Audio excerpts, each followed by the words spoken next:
All right. Boom, boom, boom, boom, boom, boom, boom. What's up, guys? How's it going? Welcome to the Greatest League Talkshow pre-show while we wait for Scarra to arrive. Yep. In this weird alternate universe where we're constantly having to wait for Scarra to start the show. Start the show. Shart the show. Start the show. Sharting a show. Yeah, I was the one who requested the Sonic music, guys. I'll take the credit for that one. Yeah, it's true. That soundtrack was like so good. The Sonic. There's so many good songs. Live and learn, hanging on the edge of tomorrow. Can someone stop him? That song's so good. You're fucking flying around in space, and you're supersonic, and like you're fighting this giant lizard trying to crash your meat. Like that was the most epic shit I did as a child up until like that point in my life. I actually don't know if there's like a more epic moment in the game. Like Call of Duty has like those really scripted epic moments where it's like press B at the right time to avoid crashing the helicopter into a wall, or press F for respect. God of War. But I hadn't played God of War. Oh, okay. Yeah, because God of War is like the most over the top. Yeah, shit that ever. shit is God of War 3 when you're just like killing all the Titans. You're just like, whoa. Yeah, and then you get those like death scenes where like. It's just like press B or whatever. You just like beat the shit out of like Poseidon or something. Yeah, when like you're just like crushing Hercules' head, you're like, whoa. I mean, that shit's more brutal. Sonic was pure. Yeah, you're trying to save the world by flying into these giant red blisters, and everyone's like, "You can do it, Sonic!" No one liked Ares. I'm glad you brought that up, Zixian, because who sponsored this stream, Mark? Well, the Greatest League Talkshow for Worlds is brought to you by Acer Predator. They are the official sponsor of the League of Legends World Championship. Their monitors are being used for all the competitions. This stream is also being run on an Acer Predator laptop. Helios 300. No, wait, is it not this one? How's the camera looking today? I wiped it down. I gave it a good wipe down. I always thought it looked kind of shitty, but like acceptably shitty. It's always bad because we're using a webcam and they don't have a long focal length, which is why when it's this far back, it's actually... It's blurry. Yeah, because it doesn't focus as far. That's why when I set this up, I usually put the webcam pretty close. You can try and put it close. I don't care. Looks shit. Thank you. Yeah. Yeah, I don't know. So our last episode we did in Abuelita Maria's house. You know, and felt a lot more homey than this place. I don't know. Our place isn't. She had snacks out. Yeah, that's true. She had snacks out. But yeah, we were at TwitchCon for the last couple of days. I'm still extremely tired from it. I slept for like 11 hours last night where like I came back around 10. I slept until like 1:30 or 2. Got up, played some Divinity, Original Sin 2. Went back to bed at like 6 a.m. and slept until about 2 or 3. I've been playing... I haven't been sleeping that much because obviously Worlds and stuff. But also last night, so a bunch of us went to Scarra's house to play Mafia. I hard carried that shit, dude. Did you guys record it? Random question. No, we didn't. Okay, whatever. So we were playing with like so let's see all the people who were there. So it was me, Fed, Lily, Wendy's boyfriend, Destiny came over. Name Abe. Yeah, well, I don't know if they know Abe. So Destiny, Mylixia. I'm missing people. Was Toast there? Oh, Chris, Toast. We just had like a ton of people there, and we were playing Mafia, and I got voted out to not play because apparently I was hard carrying. Oh wait, what the fuck? I think it's this thing's network card. I don't think it's because this was happening at Abuelita Maria's place too. You think so? Yeah, but like last time we were hardwired in, now we're on Wi-Fi, but the Wi-Fi connection's fine. What's going on? We're hardwired, right? No, we're not because I don't know where the cable is. I mean, we can steal Miles's computer right now if you want, but it's gonna fuck up the stream because you're gonna be changing over network properties. Fuck. I mean, we didn't DC. We just dropped frames. Okay, we just dropped frames. All right. Well, it's up to you if you want to make everyone refresh their stream again. I don't think it'll happen, right? Does that stop everything when you plug it in? Yeah, it should. Does it? Yeah, because it's using different network settings. Okay, well, maybe we'll just leave it and hope that our Wi-Fi doesn't drop again. Yeah. I mean, we've actually streamed Wi-Fi on this for like the past couple of times. Like more like 2 months. Yeah. And it hasn't been a problem, I think, so. Yeah, well, but that's the thing is this thing, like, it did a Windows update Yeah. Fucking trash ass Windows update. Yeah. Is this about League? Yes, it is about League. We will talk about C9 versus World Elite, as well as Fnatic versus RNG. We'll probably also talk about some of the franchising rumors and stuff like that a little bit more. Has there been new information that's publicly out? No, not really. Oh, okay. So maybe not. I was just curious. But yeah, just general League stuff. But we're waiting for Scarra to join us. In the meantime, we're just recapping our weekend at TwitchCon. Yeah. You said you were Mafia, or were you? Oh yeah. I got Mafia twice and hard carry that shit. So just wanted to let you guys know that I'm a Mafia god. I'm sure. So why were you? Who was your teammates? Oh, so the first game I had, we had only 2 Mafia at the start, so it was me and Arya. And then when more people came, we went to 3 Mafia, and then I was teamed up with Abe and Wendy. And then I don't know. It's like kind of hard to explain through Mafia. I don't think that's that interesting. No, just like I made a bunch of great decisions. Yeah, that's all you guys need to know. I sowed deceit. I didn't do that. I wasn't there. But other than that, TwitchCon was weird for me. I didn't do much at the con. I was like, hey, I'm at TwitchCon. It was mostly like, I'm here for like work things exclusively. So yeah, it was like, pretty much. I was there shooting stuff with you. I was there for the offline TV fan meet and greet. I was there for a rehearsal and an actual like Buffalo Wild Wings 1v1 tournament thing. And then like as soon as those were done, I would leave. Yeah. I played Magic on Saturday. And that's the only like kind of fun thing I did at TwitchCon. Oh, I attempted to play DDR. How'd both of those go?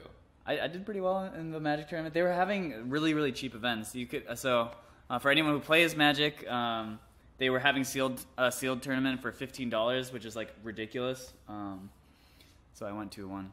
Yeah, there was also the Riot after party. Oh yeah, Sunday. that was actually really cool. It was like more people showed up than I thought. Yeah, there were a lot of like random people. Yeah, just like people like Summit was there, and like people who have no affiliation to League really. Yeah, Monty was there. Yeah, Monty showed up. I remember no affiliation to League. Yeah, not anymore, bitch. I was just too tired to enjoy it. Plus, I was driving back, so like there was open bar. I only got like 2 drinks. Couldn't go ham. Yeah, it was a weird open bar though, because normally when you have an open bar, you have like just a very small drink list. Yeah, they give you, and it's usually some stupid theme where it's like, hey, we took a Long Island iced tea and called it the Ezreal Ultimate Barrage. Yeah, and it's dumb, right? It's like usually a worse version of the main drink. But this time around, they just had the entire bar open. So some people went and got like top shelf shit. Captain Flowers. He's like, hey, yo, I just got $100 whiskey for free. Yeah, it was really good, but. I mean, I'm not huge on whiskey. So. Yeah, I went to Hakkasan once. I got this whiskey. It's like 100-year-old whiskey or something. Yeah. They put like this weird ice stuff in it to make it taste better, and it was just like this. This is like a waste for me. It tastes like wood and smoke. Like I don't. It tastes like I'm eating like grilled chips. Yeah, I don't know. Anyways, yeah, I don't know. TwitchCon kind of went by like it was just a blur for me. Honestly, I'm tired now. That's basically the end result. I think I did that thing where like you don't sleep too much, like you get really sleep deprived, and then you sleep too much, and you just feel really groggy. Because I feel super groggy. I need to sleep in tomorrow because I'm exhausted today. Yu-Gi-Oh Marathon. I haven't watched any of it. Have you? No, I haven't watched any. So how many seasons are there of Yu-Gi-Oh? Because there's a ton. There's like way too many. Yu-Gi-Oh, but then there's like Yu-Gi-Oh GX and. So when I was a kid, I couldn't wait. Like I felt like the show was building up to a point where they're like literally battling with monsters in the real world. Yeah. And I didn't realize like the whole purpose of the show was to push the material card game product. So of course, you didn't know about the cards? Well, I knew the card game was real, but I thought the cards were based off the show, not like the other way around. Yeah. So like I thought eventually the show will go that direction, but obviously it will never move away from the card game because the show's point is to pimp out the card game. So. Yeah, no, it was actually so stupid because the card effects in the show had nothing to do with the cards how they actually work. Well, all the game rules were completely different too. Yeah, it was like I attacked the moon to get rid of your title pool. Your title pool. And then, wait, how are you attacking the moon? What the fuck are you talking about? There's a couple cards that they remain the same. You know. Famously Pot of Greed. Yeah. Anyways, I rewatched 2 anime, like childhood animes in college. Yeah. I watched Digimon the first season. fucking painful. There's like zero animation budget. It's a glorified comic strip. And the voice acting and like everything, the pacing is awful. It's fucking awful. And then I rewatched Yu-Gi-Oh! As well. Actually holds up super well. It's just fucking hilarious. Yeah, like well, it's so dumb. Like the Attack the Moon shit is hilarious.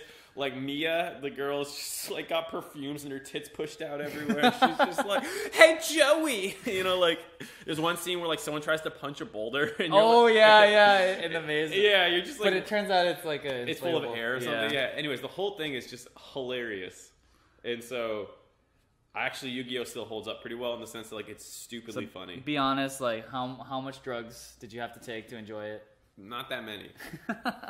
Mia, Mai, whatever her name was. Yeah. So I haven't watched any of the airing on Twitch, but I already saw it a million times. So yeah.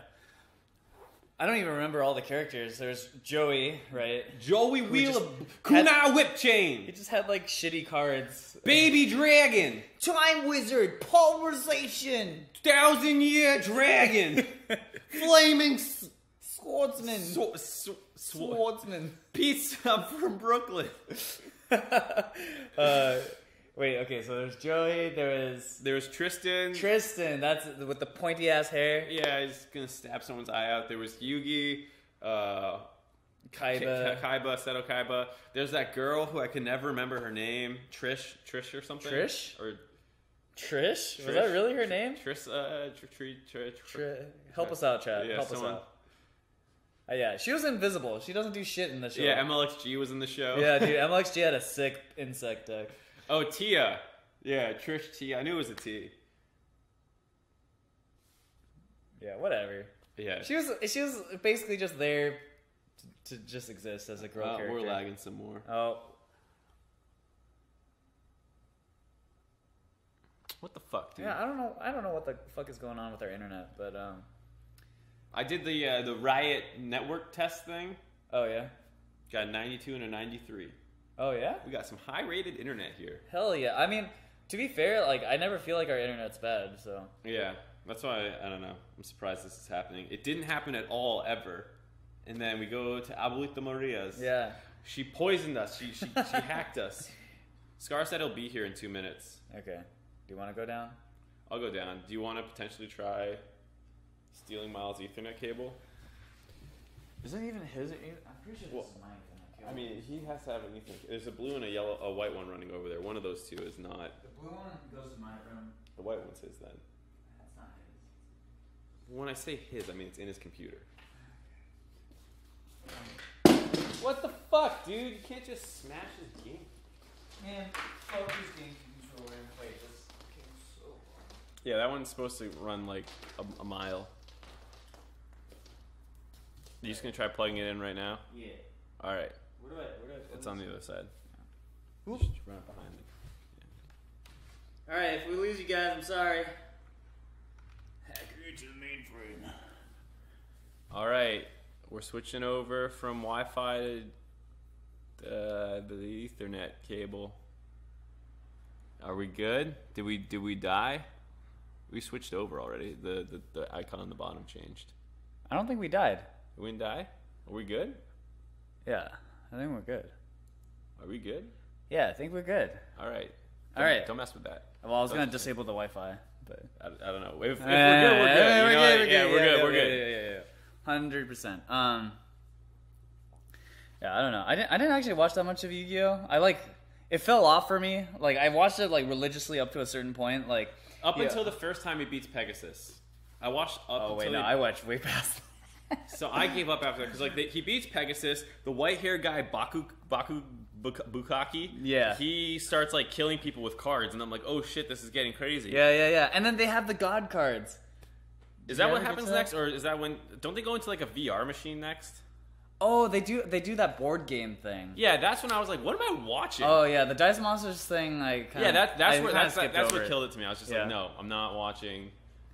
His digital Dicemon thing. Oh yeah, that was okay. So admittedly, that was pretty dumb. And then afterwards, though, they have like the Egyptian dude come out, and he has like the 3 Egyptian god cards, and there's one of them in the entire world.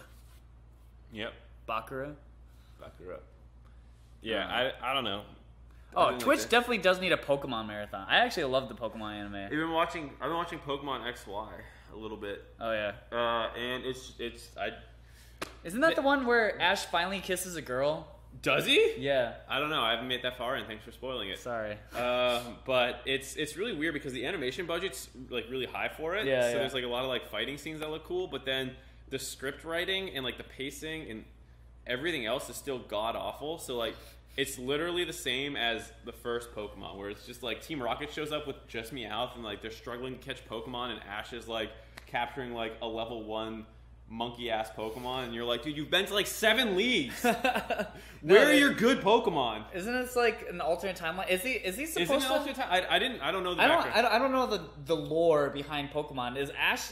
He's like permanently 10 years old, and Pikachu's permanently whatever. I'm fine with no time skip arc, and they keep him young. Like I can suspend my disbelief about some things, but like this dude has been training Pokemon forever. Yeah, wasn't he like the Pokemon master, and then he goes to another island, and now he's like he always gets so super far. He's like fighting the Elite Four or something, and then it's like, all right, I went to a new area and I threw all my Pokemon out the window because I don't love them. I was like, what? God.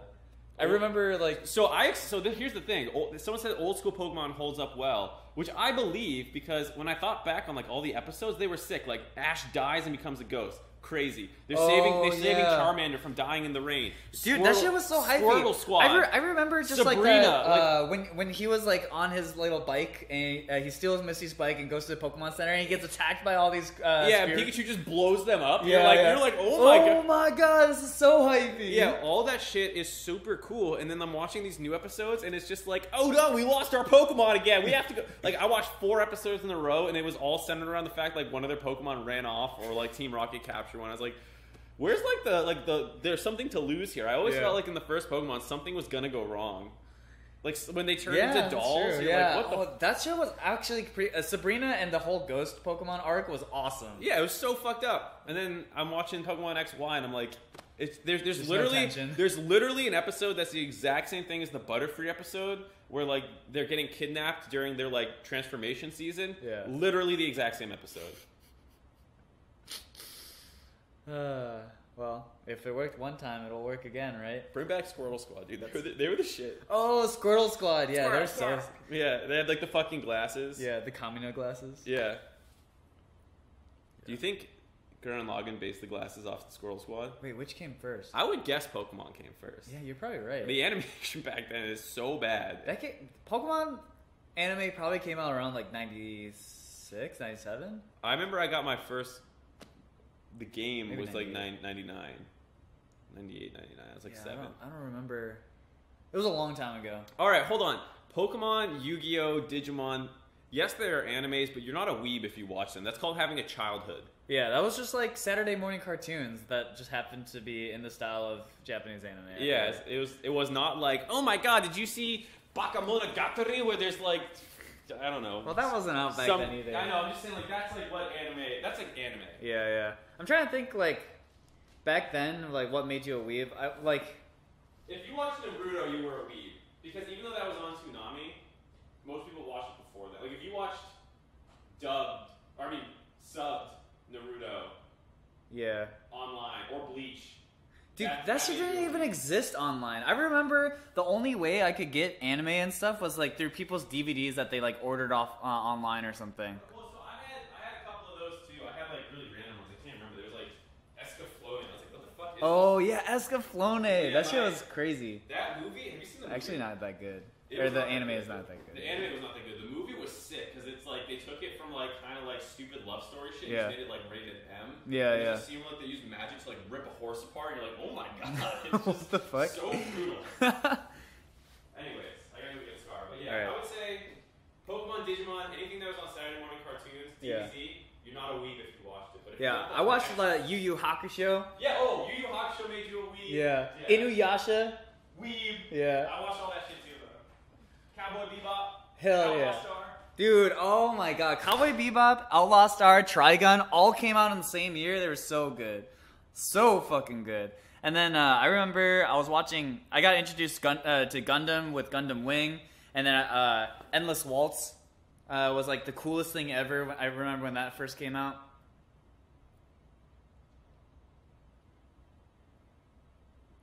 Samurai Champloo's good, but oh yeah. So back then, like Toonami and Adult Swim was like the only way that I could get anime. Like it wasn't like the reason why I think anime is way more mainstream today is because of stuff like Crunchyroll exists, Netflix exists, and like a lot of animes up there.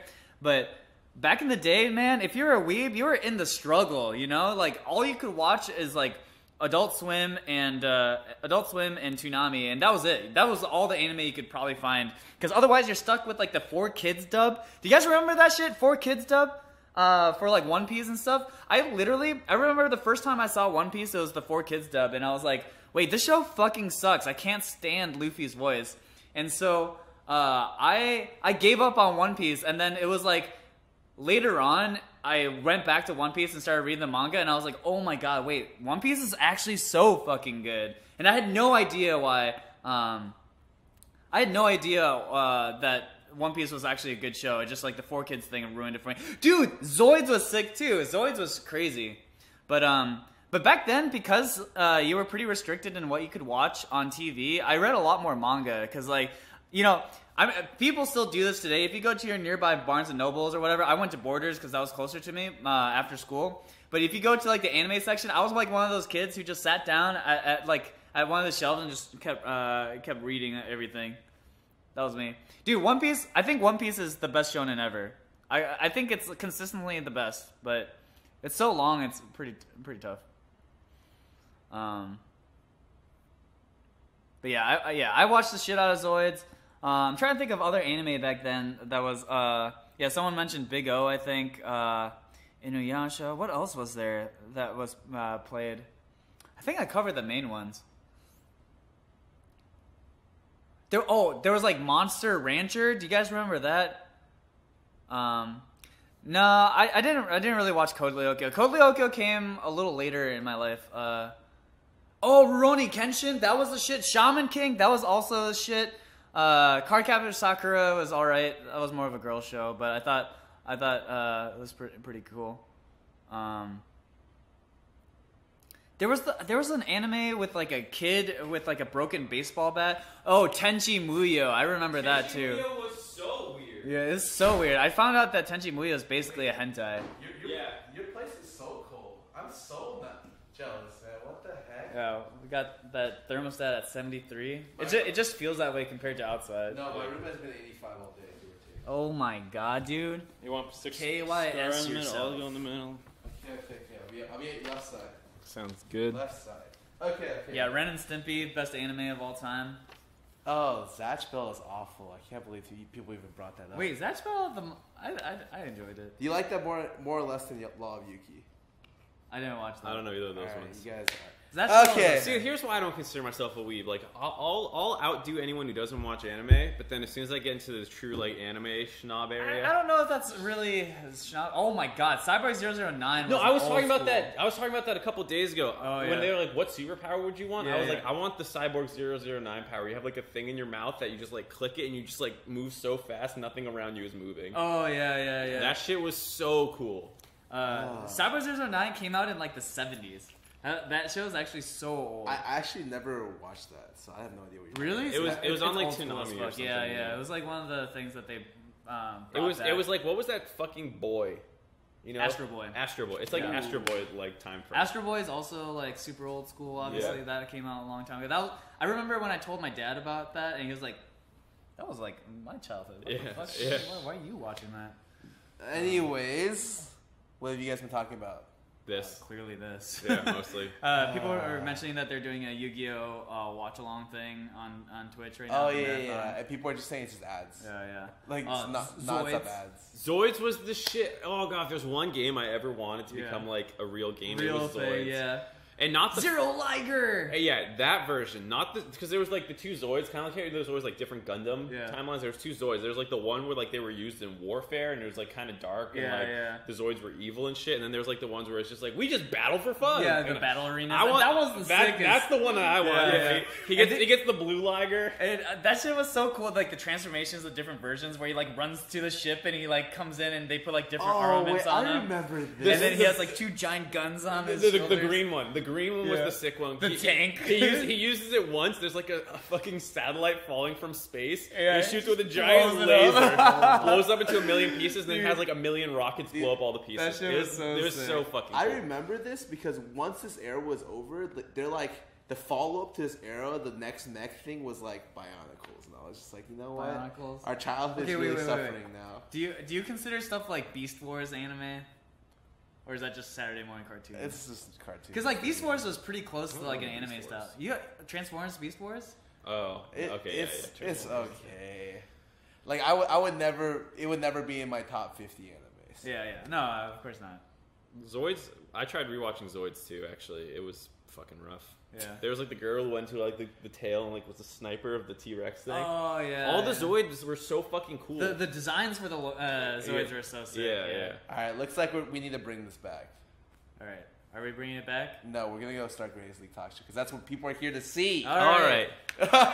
Anyways, welcome, ladies and gentlemen, to Greatest League Talkshow. For people who are new here, we're talking League, and we're talking a lot of it. Definitely not about anime. Right. We never talk about anime. I've never talked about anime. I've never in seen my an anime. Entire. Okay. Anyways, we'll be talking about the World Championships quarterfinals, the second two teams. Yes. So we'll be covering World Elite C9, and we'll be covering RNG and Fnatic. Those two series. I think Fnatic first. Yeah, let's do it in order. Fnatic versus RNG. Generally, these were the two Western hopes right here. And, you know, maybe... Well, I don't know if people had that high hopes for Fnatic. I think people had high hopes for C9.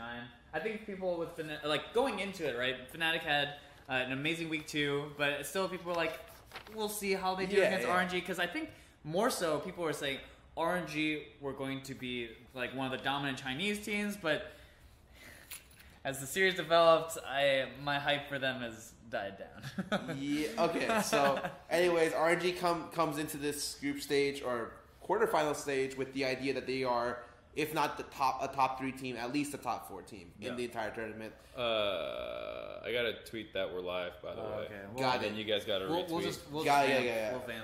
Okay. Talk about Worlds in general. Yeah. Let me just double check. Okay. I want to make sure I got my Did notes you guys see out the for thread this. that was like, this is why we need more world championship or like more No, international tournaments? I just saw the thread criticizing a random quote that me and Darius said on our panel about coaches or whatever. It is their fault for all this, and I'm just like, it's just like, I just don't want to defend Western performances at Worlds for saying that it's because of their drafts. Yeah. It's just that they suck. Yeah. You know? Like, that's the only thing I wanted to say. Yes, the coaches are at fault for the teams not doing great, but come on, dude. Yeah. Like, any coaching pregame would have helped TSM in some of those games. Like, come on. Yeah, it's a constant thing. I mean, this happens in traditional sports as well, right? Like a team does bad, and then everyone's like, fire the coach, and you know sometimes the responsibility is shared with the players and the coach. And I think in like real sports or really Traditional sports? Traditional sports. Sorry, I know most people in esports get triggered when I say real sports. There's like, no, dude, that's not real. League of Legends is a real sport. Yeah, it's just like League isn't a fake sport. I'm like, I don't care what you call it. Traditional sports, the coach generally has a lot more power. You know? That's true. The coach gets, because in a lot of these teams, the managers with the coaches are building out the rosters. Whereas it's, or like the owner is helping build out the roster. Where it's like, that's almost never the case for a real team, right? They're always just like, well, I'll chuck $1 billion at this team and go buy good players. Yeah, like, we trust that you're good. Like, honestly, we acquire you. You're a good coach. You go do your thing. Our caveat is you must have this player. Like, you must keep LeBron James. And he's just like, all right, I guess I have to keep LeBron with a tough call. And then just make the team, right? And you can also bench players. Like, if there's an attitude problem. God. Can you imagine people benching players in the current esports scene? Yeah, it's like after one best of 3, some guy gives you some lip. All right, Bjerg, you're out, dude. TSM Darkness, Arc second, you're up, baby. Let's go. And it's like, wait, I don't think that's gonna work. I have retweeted the retweeter thing that You want to try that sentence again? Nope. I was gonna say that's not even English. It came out fine.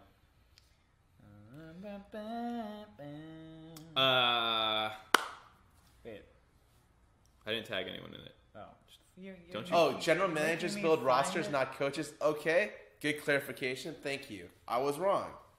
But I mean, here's the thing. There's GMs in league, but pretty much none of the GMs in league are actually responsible for rosters. It's almost always the coach. Yeah. Mm-hmm. And even in traditional sports, a lot of coaches do actually control the roster. Like Bill Belichick controls the roster. Yeah. Like, it depends on who your coach is and a lot, because like some coaches have way more, take on more of that responsibility, and some coaches, leave that to someone else. So.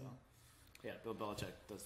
Yeah, he's like everything. He has work. He works with GMs to deal with the contracts and all this stuff. But he's the guy who's like, no, we're signing this guy. We're drafting this guy. Like that's him. All right. It sounds like I could be wrong in both situations. I'm just gonna go ahead and say the reason the NA teams lost. I love coaches. Was because they're worse.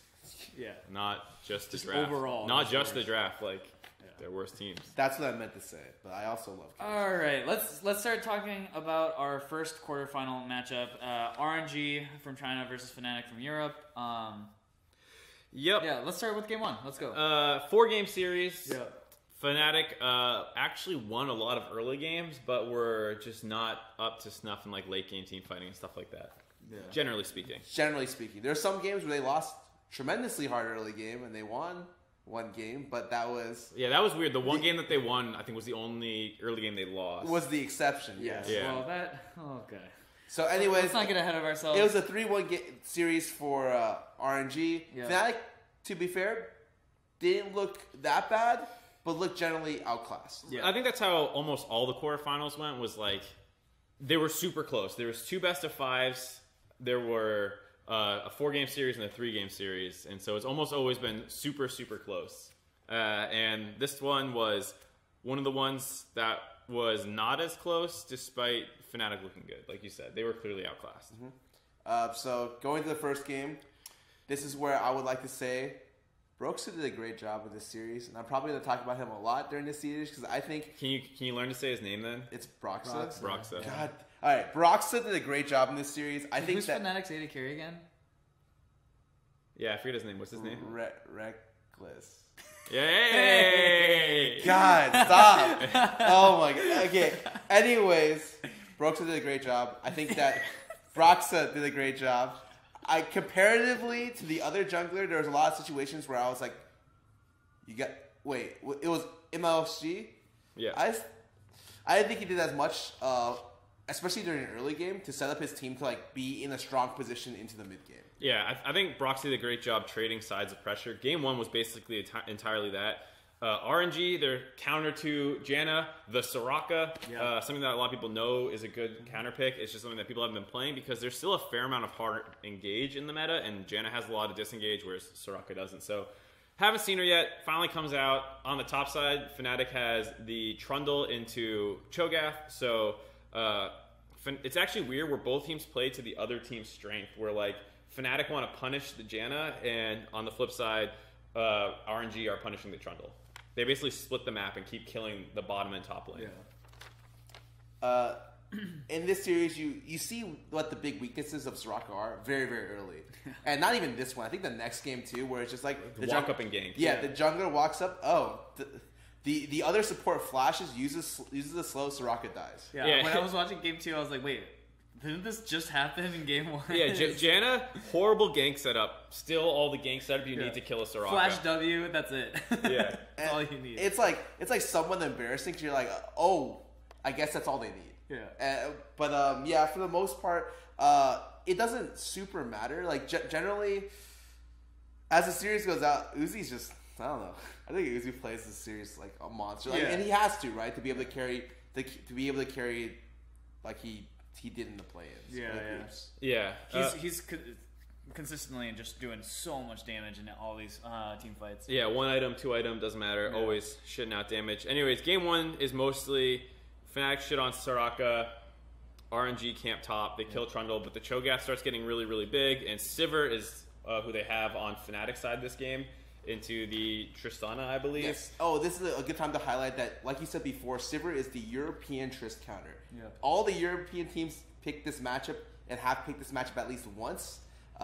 it's not bad. It's generally what happens. It's like the Sivir can shove in, and the scaling is pretty good. She has great utility as well to be able to deal with specific team comps. Right. The only problem is Tristana in the group stage looked like okay, but in the bracket stage looks unbeatable. I think it's won every game but one so far in all 4 of the series. Ridiculously high win percentage. I think it's just that you can't ever like initiate on the AD. Like a good example is just how does this game even end up blowing open? Like how does this game end?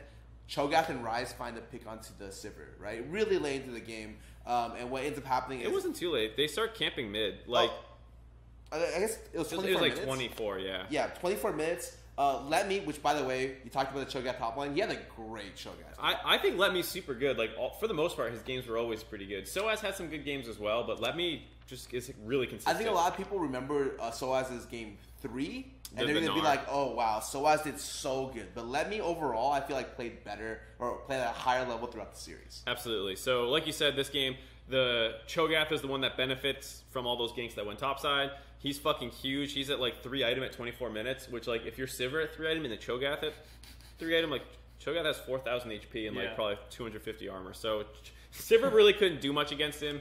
He just, Righteous Glory's mid, runs at her, kills her, and then they go to Baron, and it gets really fucking crazy at Baron.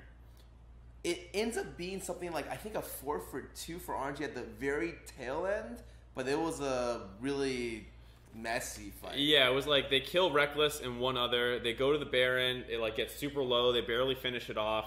Fnatic just keeps brute forcing. Reckless respawns and runs back and dies again. Yeah, like the Ryze outplays the was it Talia? He outplays the Talia, gets that kill, and so it looks like Fnatic is going to punish this Baron attempt, but actually all die. Yeah. And then following this attempt, as the RNG sieges, Caps just does like a great impersonation of Xmithy.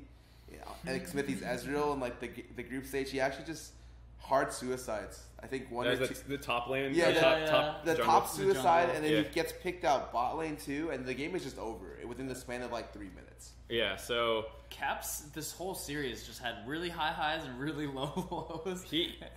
Super erratic. More lows, I would say. In terms of like. One of the things that you'll rarely see like some of the top tier mid laners do is get picked in like a random situation or die in a random situation.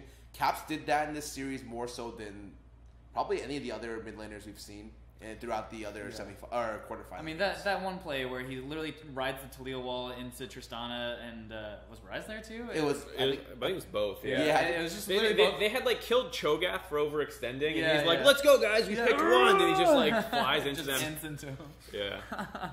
So that was rough out of Caps. I think if you had to point to one player underperforming, probably Caps.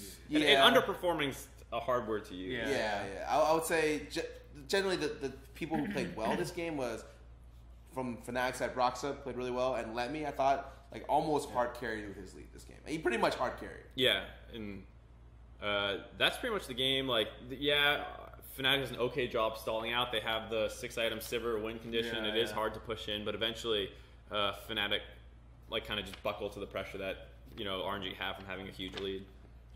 Okay, on to game 2. And this is the game I went to sleep on because I saw the draft and I was like, well, someone really likes to play Vayne. I think Vayne is a very difficult champion to pick. And the worst thing is, I watched the game and I'm like, wow, they played really well around Vayne. Like they actually got Vayne like ahead out of lane. She still isn't a good pick, but they made it work up until they lost. Yeah, well, like we talked about earlier, I mean, the same gank setup happens again where Broxa comes bottom and they punish the Soraka and Janna flash W's Soraka. The Sejuani literally walks up, auto W, Q, auto E, like, all right. Yeah, and the Soraka's dead. Yeah. So they kill the Soraka, and then this time around when RNG starts trying to like group up and force things, Fnatic does a really good job punishing.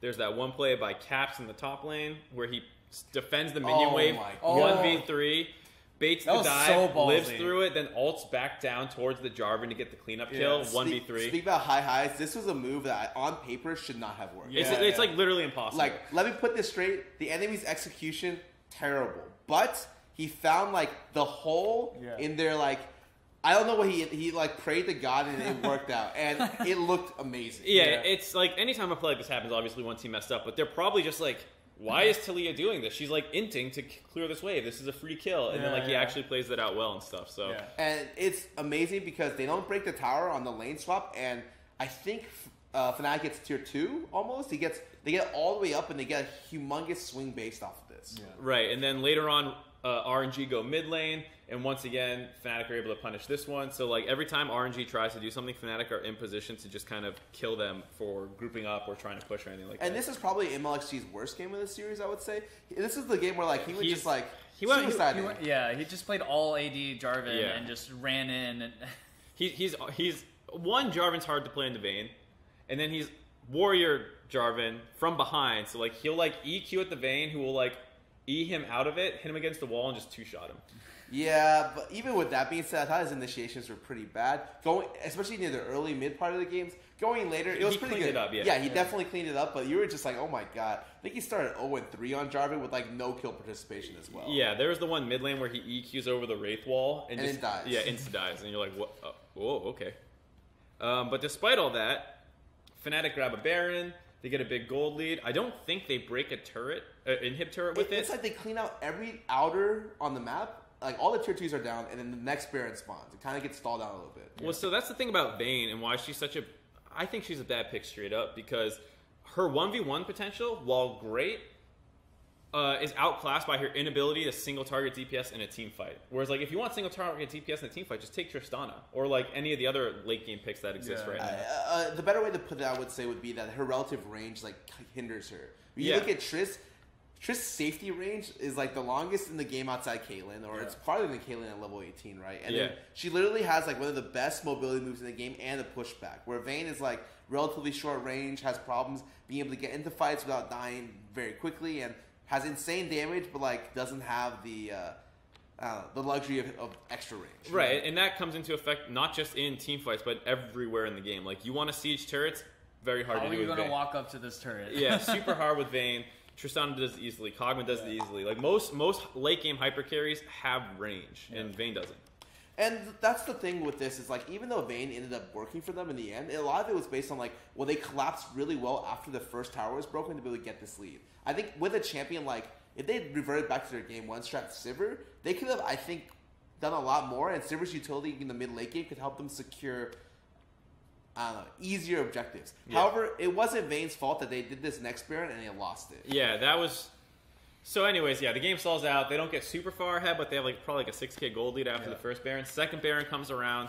They stop damage on it because they're like, we have Cho'Gath to smite this, and it just lets RNG perfectly combo Syndra damage with J4 and I think MLXG gets it and flashes out scot-free. Yeah, so it's like a free Baron for the other team, and really, they just needed a little bit more patience at Baron. Like they just needed a better setup for it. I don't think you could say much because they had the liability of Vayne, and they could have played like probably a very weird split push route to be able to win the game. But it's not something that I would say people are very comfortable doing at the moment because Vayne does have like unique split push options. They may have been able to do something weird, but it's not something you would ever do. Yeah. So. Either way, they could have played this Baron better. You have a Janna, put it up against the wall, ult the Jarvan out of his EQ combo. Stuff like that's pretty easy to do, and they were just scared, and they did it really slowly. The Syndra damage, yes, it also stunned the Cho'Gath, but like you shouldn't slow the Baron down that much if you're not looking to stop the support. Like, if you're slowing Baron damage down, you need to be stopping their attempt. Yeah. Instead, you just slowed it down and let them combo it together.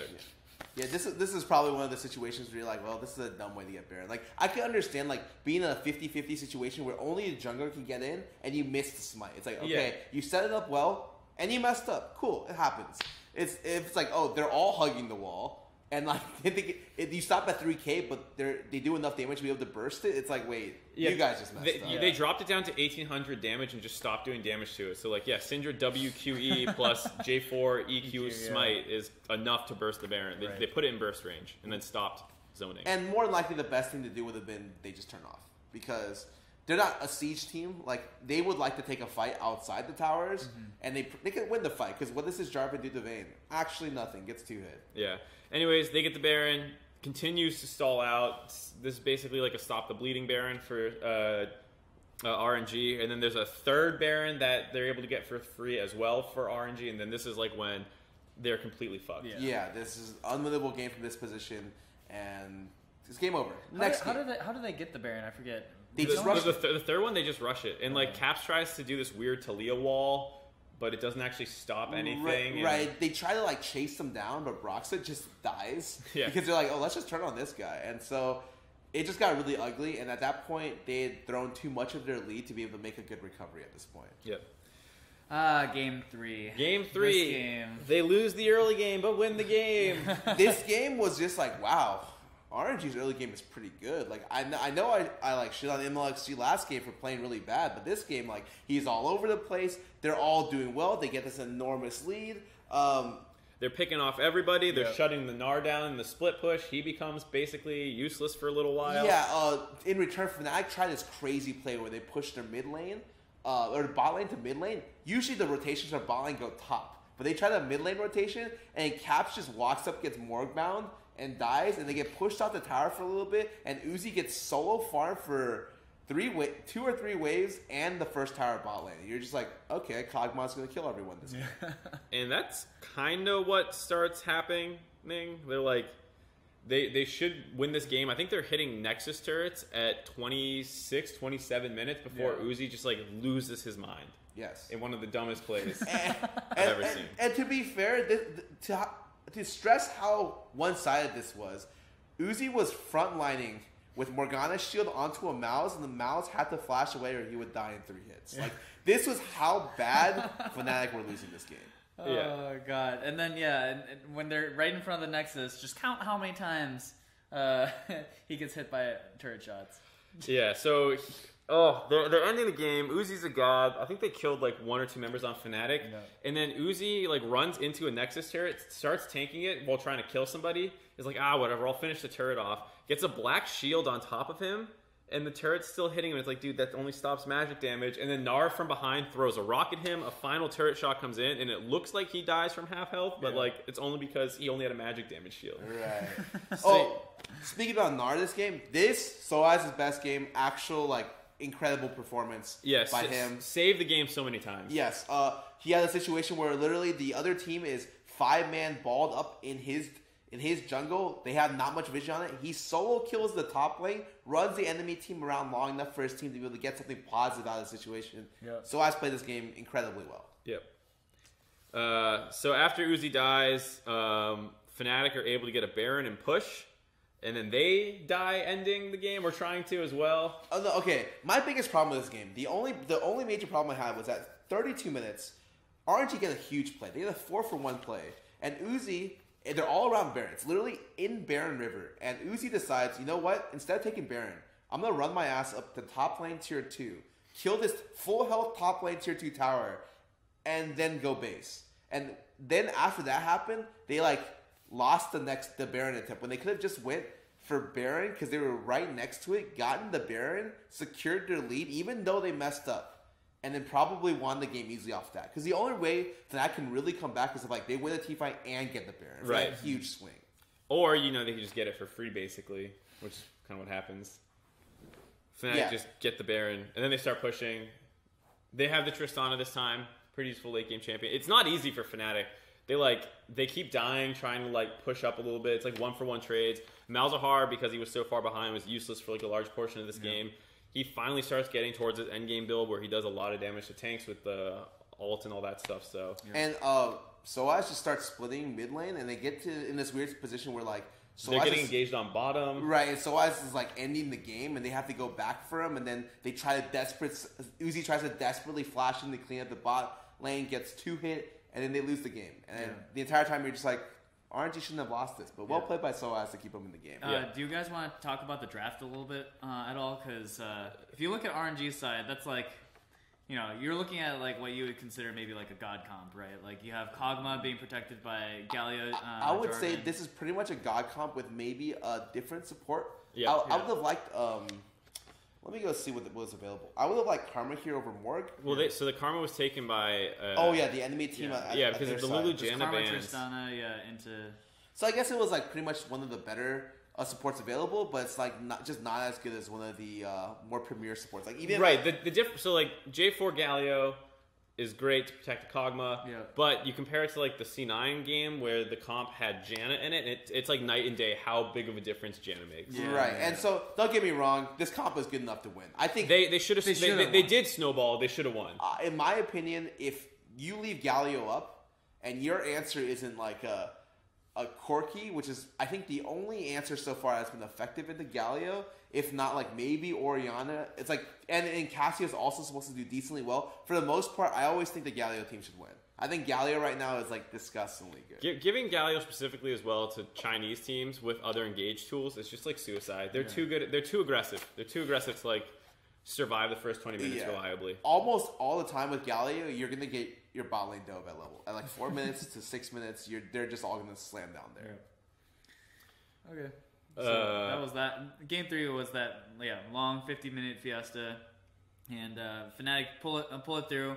At this point, I was not very optimistic about Fnatic at this point. It didn't seem like they had like a good grip on any of these games. Yeah, I mean, like despite winning early game, they kept losing, and so it kind of felt like if they don't hard smash early game and RNG doesn't throw late, it feels like late game just always goes to Fnatic. Right, but then game 4 starts, and you're like, well, they are hard smashing. Yeah. Like, this is great. And so, the one thing I have to say is, they get Galio. Galio is going to be one of the highest contested picks ever. And what did I just say before? You can only really beat it with very consistent damage sources. Xiao takes Corki, which is one of the more common picks into it. And Caps, I think, just plays this matchup really bad. Really, really, really bad. I mean, he roams well in the sense where, like, early on, there's, like, they try and get gank top, or RNG tries to gank top early on, and he's able to teleport in, and they get, like, a 2-for-1 up there, or maybe it's a 1-for-0, and the Jarvan lives with, like, 0 HP or something. And then they dive bot, and they're, like, really aggressive around bot lane. So maybe he didn't play the matchup that well, but I thought he played the map okay. He played the map great, but the only reason that RNG is even in this game is because he gets solo killed at, like, 8 minutes of the game. They're like 3-1 or 5-1. He's 20 CS behind already, and then he gets solo. Which is acceptable, by the way. We always say this. If you're 20 CS down, it's fine. Like you're making plays bot lane. It's okay, but then, you can't die. Yeah, he cuts like right through the enemy player at 10% health, and it's like, Xiao, I bet you won't flash and auto attack me here. Whoa, you did. And then he tried to flash the auto attack. Yeah, and you're just like, oh god, this is ugly. And of course, what ends up happening is Xiao actually god modes this game. Yeah. Like the way that RNG turns around this game is that during the bot lane dive, where Fnatic, of course, with the Galio doing the bot lane dive, it's very classic. It actually gets turned at the tail end by Corki, Package, and Shen ulti. And Xiao was able to clean up like an enormous team fight to even out the game. This was such an annoying play because RNG fuck up trying to defend their turret with like the Shen. Like we can TP Shen in, but Gnar hasn't pushed all the way into his turret. He can't TP. So Fnatic should win that, but then they overstay bottom, and then Gnar is no longer pressuring the Shen. So when the Corki arrives with Package, hey, Shen's free to ult down there, and then that's where this play happens. And this was like a disgusting turn by them, and this game all of a sudden blows wide open with... It ends up bringing the game back to 4-4 in kills, but with the Galio comp, you're always going to be worse late game. Right, and you look at the other team, like, definitely the Galio comp has a timer because the other team has 2 consistent damage sources, Corki, and what else did it? Was it Kog'Maw? It was Corki Cog again. Corki and Kog'Maw. Or maybe it's Trist. No, it's Corki Trist. Yeah, Corki Trist. And so, like, late game, this comp is going to smash you. So, you need that early advantage. They got it. It evened out, and eventually RNG was able to take over the game. A lot of it was pretty much due to the fact that Xiao created a lead mid and then ran it back down. And Xiaohu's the reason for me that I think RNG is much better than WE. Just like GA sometimes is like a little erratic. If he gets his Jace, he looks like a god. Galio looks like a god. Anything else, I don't know. Whereas Xiaohu looks good on like everything. Yeah, he's just a very solid player overall. Like everyone talks about Uzi for RNG. I love Xiaohu. I think he's one of the best mids at the tournament. Yeah. It was Corki Twitch. It was Twitch. Did I read it wrong? Oh, yeah, it is Twitch. Twitch. Yeah. Oh, it was Corki. That's even worse. Like, I would say like a Twitch late game has the potential to even outdo a Tristana given like certain good engages and stuff like that. Exactly. Yeah. So, anyways, same problem happens, and this game is eventually swings over to RNG's favor. Yeah. There's a point where Fnatic's able to get Baron, but RNG gets a kill, I think, and takes Elder. So like for the most part, Fnatic's not getting any advantages. It's all just getting traded out, and then there's this one team fight in the bot jungle where they're just like super split up, and like with the Galio comps you need good engages. This was just all over the place, and like Corki loves scrappy fights and just shit out damage, and that's basically what he did. This is also a game by MLXG where I'm not very impressed. I think MLXG, like before in the group stages, we were like, he's playing okay, and I thought he kind of got exposed this series. I think it's a little scary considering Broxa's not supposed to be like one of Fnatic's shining bright points, but I thought Broxa looked great this year. Yeah, I was gonna say like maybe it's more unlikely that a little bit of both of those things. Like I was really surprised by how Broxa played. Like if you had come in like, given the state of Western jungles as it is, who had the best performance of all the junglers? Who was Misfits jungler? I felt like Contracts had Max Lore. Actually, I think the Western junglers all did pretty good in quarters. So you would say Max Lore, Contracts, and Broxa all were some of the highest performing members on their teams. Yeah. I think Max Lore kind of like tanked his. He probably had the biggest throw of anyone with like that game 5. Game 5, yeah. Where he just like trying to get the red buff with his top laner, but yeah, I thought Contracts like played Sejuani really well. His like some of the comps were just awful because like you have no damage. So I don't know. I thought all of them were all right. Contracts had a bad series. What? We'll talk about that in a second. We'll get there. Anyways, for the most part, RNG take this game. They're maybe a little bit rockier than you'd like them to be. And then again, you look at the other top teams, and they're all a little bit rocky. I would say just the competition level has gotten better. Yeah, I'd say it's not so much like... There's not one guy. Whenever people get closer in skill level, the games look sloppier because it's just harder to execute things. Like, oh man, this dive that we thought was going to be really good on their bot lane, we hung around 10 seconds too long, and now a Corki package ult on top of us. Like plays like that against low level competition don't get punished, suddenly start getting punished. So, and it goes both ways. That's why SKT looked really sloppy versus Misfits. You could argue it was like, well, Misfits is doing crazy ass shit and pulling you, like making you play these crazy games. And I will say though, a lot of the other earlier worlds had like one or two like ultra dominant teams that where you were just like, Samsung White, okay, this team is like potentially best team of all time. Any of the times SKT won Worlds. SKT season 3. SKT season 5 and 6, but in season 6, at least the Korean teams were close to that. Yeah, I was gonna say in season 6 it was closer, at least between other teams in the tournament. But like when you look at like the 5th World Championships, the 3rd, and even the I would say the 2nd had more competition. But I would say like second was pretty close. I would say like only one in the last 5 didn't have a team that you were just like, oh my god, these guys are amazing. Yeah, and even then, season 6 it was just like, oh my god, the Koreans are so much better than everyone. China got shit on, NA got shit on, EU got shit on, everyone got shit on by the Koreans. So that was pretty sad back then. But here it looked really close. Fnatic put up a good fight. Just obviously we're not as good in the late game. Gap is closing. Yes. Yeah, actually. Yeah, but I think that people expect instant results. Like if the gap is closing, it doesn't mean that like you're guaranteed a win. It just means that like the games get you're closer. up 2-1. Yes, and then you lose 2 games as opposed to getting swept 3-0 or 3-1. Exactly. So I actually think there's a good chance like NA will hit semis within the next 2 years easily, but it'll be. You heard it here first, guys. No chance, dude. We're back to best of ones. Oh. We'll never get to practice for the best of 5. Alright. Anyways, let's go on to the next series. We have a 5-game series between World Elite and C9. Mm-hmm. World Elite clutched it out at the end. 3-2. Really close series overall. What are your general thoughts on the series? I thought C9 should have won, all things considered. But I think some problems showed up. I have a hard time putting on a single person either. Like Jensen wasn't as dominant sometimes, but like Sneaky was playing a lot better. And then like when Sneaky wasn't playing well, Jensen was playing well. It felt very infrequent when they were all playing well at the same time. WE just a little bit better in the late game.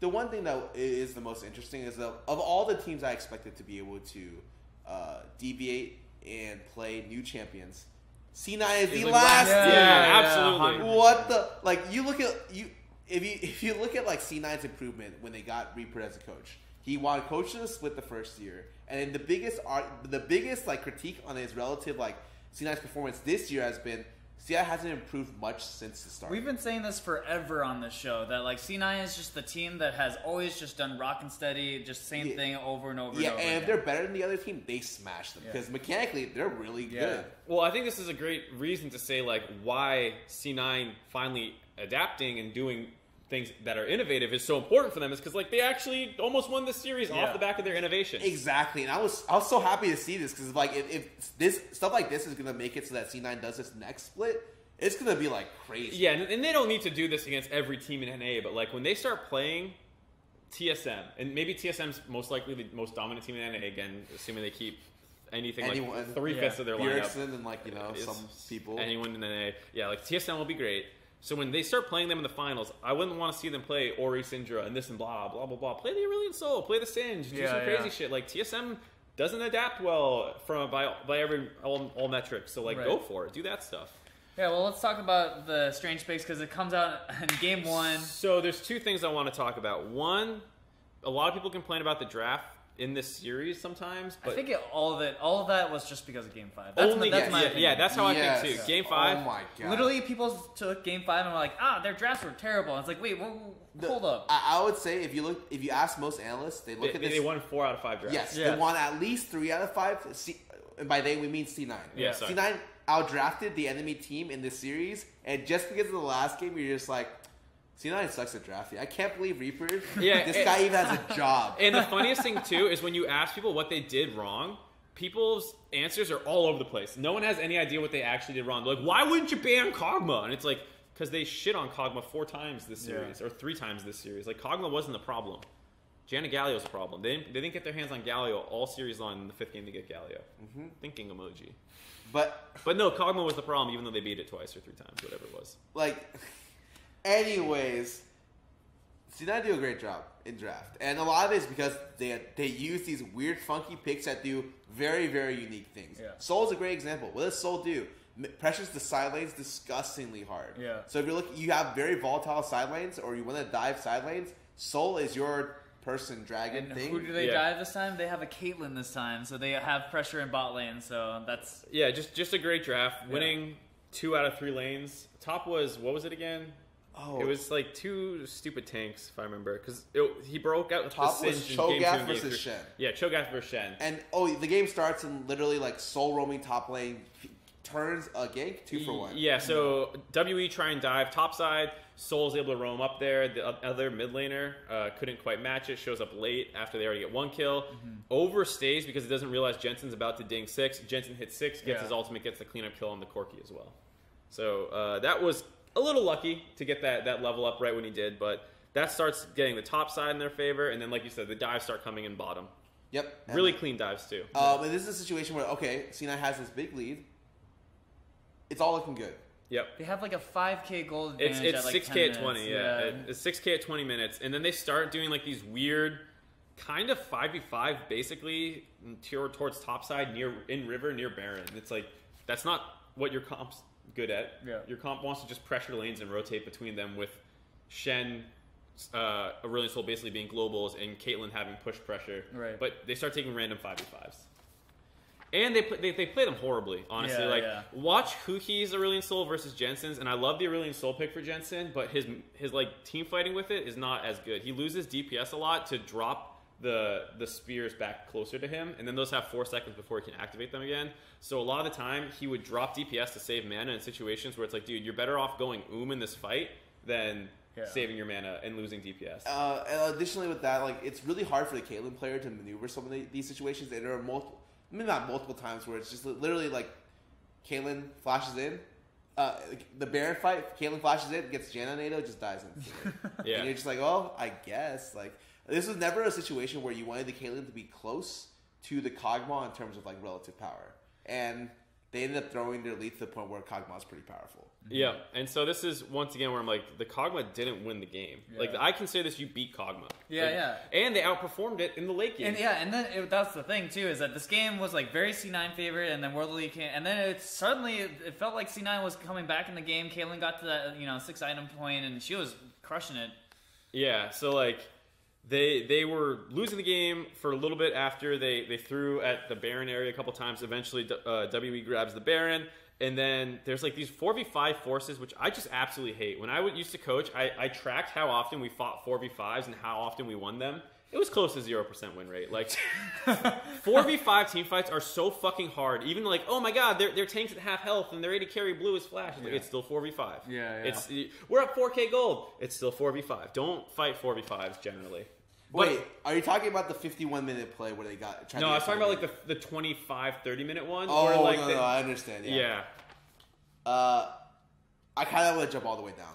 Yeah, because it basically goes WE's winning the game for a while. They get punished once in front of C9's base, and then C9 have a chance to win the game. Yes. And the biggest thing happens at 51 minutes.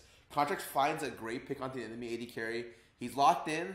Caitlin's flash on the Kog'Maw. Yeah, Caitlin's free damage in the Kog'Maw. Lulu's right next to him.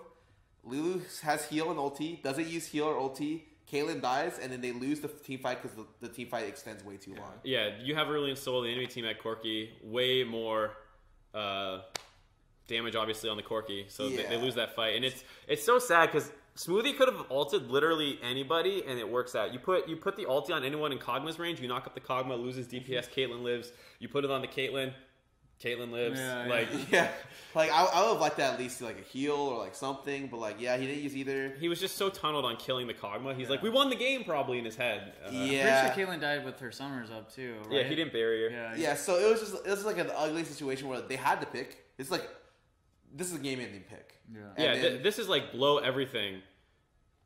Like just kill the Kog'Maw at all costs. Don't save your Lulu wall. Just throw it on the J4 for more knockups and stuff. Yes, because at 51 minutes, if you kill Kog'Maw, you win the game. Yep. Anyways, that's the end of the game. World Elite wins. Very, very close game. Yeah. And this is when people complain about Game 5's draft to me. I'm like, okay, so you lost with a bad draft. That's expected. You lost with a fucking amazing draft. Yeah. That's the problem. Game 1 is way bigger of a problem than Game 5. You can't lose games up 6k CS or 6k gold at 20 minutes. You can't lose games where you find a pickoff on the carry late game. Yep, but you're going to lose some drafts in the 5-game series versus a competent team. Yeah, and it just happens. I could see it being a complaint if, like, honestly, if C9 got drafted like 3 or 5 games, 4 or 5 games, I'd be like, you know what? It's a thing. But in all honesty, World Elite's drafting was really bad. Horrible. Yeah. Like, really like bad. So game 2 and 3 is a good example of this. This is a great example because Singe comes out in the next 2 games. Yeah. And the biggest thing about Singe, for anyone who's ever played Singe has one meta matchup that he will play, and every other meta matchup he did not pick Singed. That matchup is Maokai. Yeah. I think since the iteration of Singe having being played in professional play, he's only been played into like Shen and Maokai. Yep. And that's it. Yeah, and they kind of forced their hand a little bit with those because in the draft they banned a bunch of top laners, so there aren't really good viable choices. And it was clear from World Elite's draft that they really wanted the Maokai. It's like I look at this stuff and I'm just like, but once they throw the Singe out, they didn't have a game. Yeah, they had no adjustment there. They were just like, I guess we're picking Maokai. So like game 1 or the first time it happens, game 2, you're like, oh, this is weird. This isn't a great matchup, but I'll be fine. Like a player will say that to a coach, and he was fine in the matchup. Like, that wasn't the problem. It was just that the Maokai was stuck underneath his turret with all the dirty farming going on. Right. But, like, I would have liked to see something more, like, bruiser heavy-ish to be able to punish the Singe. I looked back at the champ select, and I was like, what is something people could have played into this? The problem is I don't know Singe that well either, so I can understand why, World Elite's just like, shh. I guess we go with the original game plan. Yeah, play a safe tank and, like... Right. Because Singe is not like oh my god, shit on my top lane. He's like annoying because of the global pressure that he makes. Right, and so like the biggest thing that I could pick is Gnar hard counter Singe. Yeah. But they banned Gnar because they're worried about impacts Gnar. So it wasn't available here. Maybe Kled is actually the choice. Yeah, I think Jat mentioned that in the cast. Yeah. Like 957's a great Gnar player. Maybe you take, Kled player. Yeah, I think Renekton is also a great option too.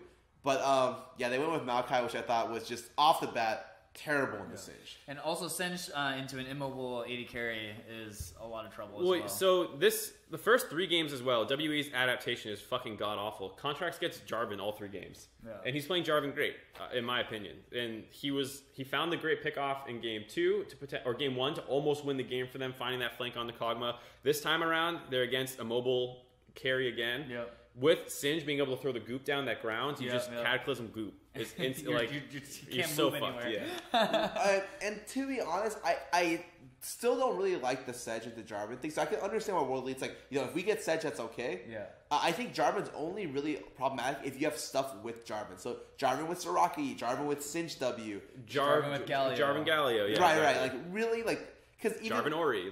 Even before Jarvan Rumble used to be the best comp in the game. Yeah.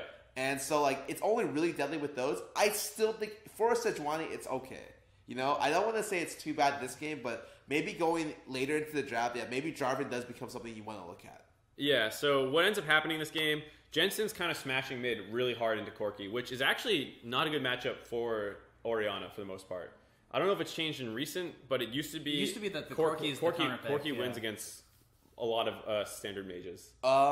I don't know if it's changed recently. You can tell me if I'm wrong. I would say that Ori wins the early part, actually. I think Corki right now has gotten just weaker as a champion.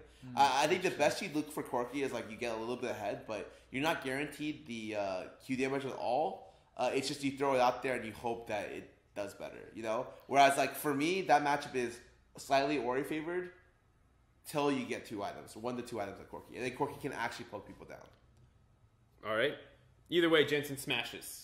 He pushes him in, gets him really low. J4 wraps around once, they get a kill. He lives with like 100 HP as the Sejuani can get the cleanup kill.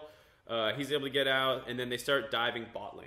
By the way, that gank was so sick. Yeah. He EQs, and then Corki flashes, and on reaction, Contracts follows with the flash. And gets the knockout. It was so sick. Yeah, that was actually a dirty play. And that's why when people tell me like Contracts didn't have a good series, I'm like, he like hard carried a lot of early game and some late game team fights with his engages.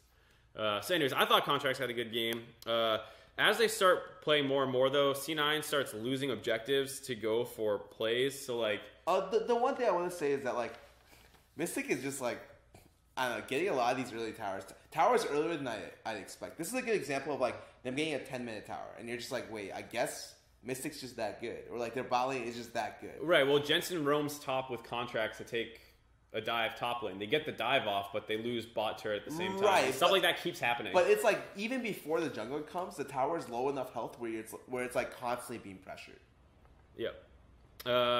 So either way, C9 they get a lot of the kills. WE's kind of hanging into it through a lot of these turrets that you're talking about, and then finally C9 just start getting Baron. They just kind of do it out of nowhere 20 something minutes into the game. Oh, it's because people just randomly chase the Singe bot lane. Yeah, they go for the Singe. I don't even understand how this is possible. It's like not just the jungler and the top laner try to go for Singe. It's the mid laner. And like the AD as well is down the bot side. And you're just like, this actually worked? Are you Yeah. God, like This is like the like League 102 series, right? It's like when Baron is up. What's in your 101 series? Don't chase Singe. Yeah. I mean, this kind of goes into both. But this is both. This is why it's 102. But like, how about not being all bottom when they could be forcing Baron? No, it was right at 20 minutes. Yeah, this was just like a terrible misplay by World Elite, and they gave up a free Baron. I would say Singe isn't a problem. It wasn't even that much of a problem this game. But it's just like they didn't know how to play around it. It was really obvious. This is what's weird for me is like I didn't feel like the Singe was like winning the game in any not specific way. But I'm still like just get rid of it. You don't know what you're doing. Yeah. People were just like, wow, Singe flash flung the Kog'Maw in the top lane fight and killed him. I'm just like, if that's any tank, and if they flash and use the ability, that Cog's dead anyway. Yeah, Flash Maokai W, Flash Maokai, Flash Feast, like give me anything. Yeah, so it's like they just struggled to play against it, and I think that it was definitely worth a ban, which they ended up actually having to ban this champ. Yeah, which, by the way, this is why adaptation is so great. Fervor Leona, not a good champion. Does the enemy team know what Fervor Leona does? Fuck no, let's fight level 1 to the death. Oh wait, that's actually really, like, Fervor Leona just autoed me for 500 damage.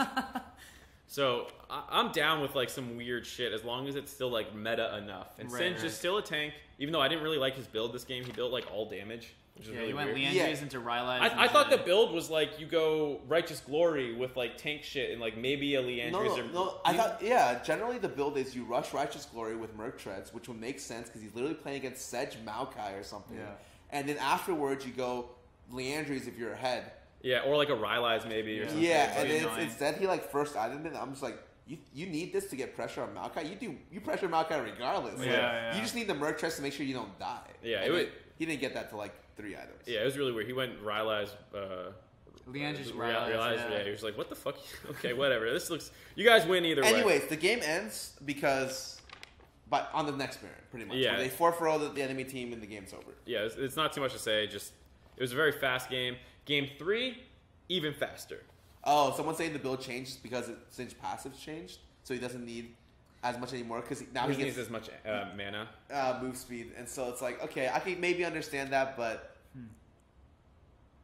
maybe it is good. You know, I would just want tank stats. Like maybe you don't go the Righteous Glory because you have enough move speed. I can buy that, but I just want the Merc tricks. I'll be honest. Can you get me some defenses on you so like you don't because there were a couple times he exploded. Yeah. In this game.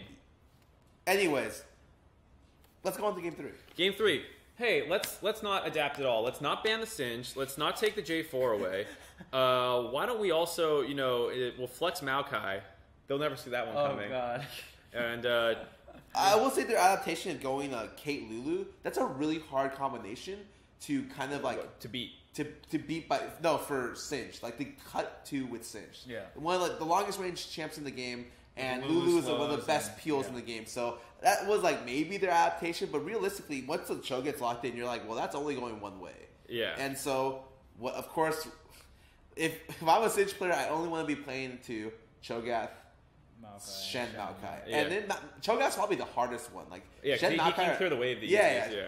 Maokai being like by far the easiest one. And they flexed the Maokai, which was, like you said, somewhat strange. Yep, so Maokai goes jungle. They handicap Kondi again, not giving him any winning jungle matchups, despite him being a really aggressive jungler. What do you know? Not playing to your player's strengths kind of sucks. And then the big thing was that they put a lot of resources in the bot lane, the Caitlyn Lulu, and they just fucking lose 2v2 to Tristana Janna. Like hard. Fucking hard losing. That was so confusing to me. Because that lane sucks. You lose the AD matchup and you lose the support matchup. Yes, it's common for Tristana to get counterpicked by Caitlyn, and like it's considered like a blessing if your Tristana is down only 10 CS. Like that's like, wow, you played this matchup great. Yeah. And it's like they just get 2v2 killed, and you're just like, what?